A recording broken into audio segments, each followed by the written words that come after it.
Hi guys, good morning. Ayan po mga alaga ko. Tapos na po tayo magpainom ng gamot para sa sipon at ubo. Ayan po oh. Sipon sila. Ayan. Ayan po.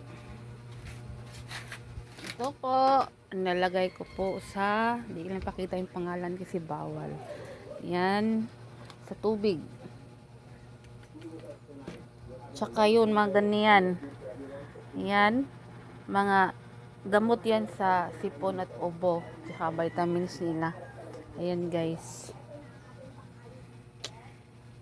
So, maglagay tayo ng, ang pinapainom ko sa kanila guys, ito ah, mineral water. Lalagay ko dito, no. Ayan. Okay.